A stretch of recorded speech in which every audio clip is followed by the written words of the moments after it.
ஸ்டூடெண்ட்ஸுக்கும் pain, சுவாமிக்கும் pain. எனக்கு ஒரு personal incident ஒரு ஞாபகம் வருது.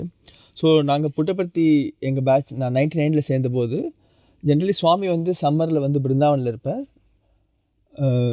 ஜூனில் வந்து ஸ்கூல் காலேஜஸ் திறந்தோடனே தான் வந்து புட்டபர்த்தி வருவார். ஸோ சுவாமி வரத்துக்கு கொஞ்ச நாள் ஆச்சு அந்த வருஷம். அது மிட் ஜூன் வரைக்கும் வரல. ஸோ சண்டே அன்னைக்கு லீவுன்றதுனால சில சீனியர் டீச்சர்ஸ் வந்து ஸ்டூடெண்ட்ஸ்லேருந்து லெட்டர்ஸ் வாங்கினா, எஸ்பெஷலி இந்த நியூ ஜாயினர்ஸ் காலேஜில் ஃபஸ்ட் யூஜி அதேமாதிரி ஸ்கூலில் 11th சேர்ந்தவங்கள்ட்டேருந்து ஒரு ஸ்பெஷலாக சுவாமிக்கு லெட்டர் வாங்கி எல்லோரும் லெட்டர் எழுதி கொடுங்க சுவாமிகிட்ட போகிறோன்னு.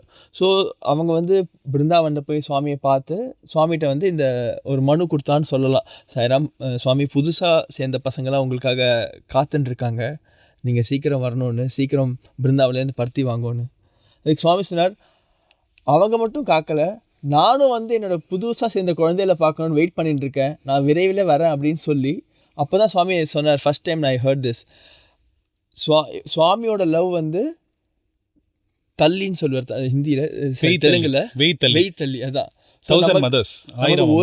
ஒரு அம்மாவோட அன்பே நமக்கு புரியறதில்ல. சுவாமி சொல்வார் அவரோட அன்பு வந்து 1000 மதரோட அன்பு.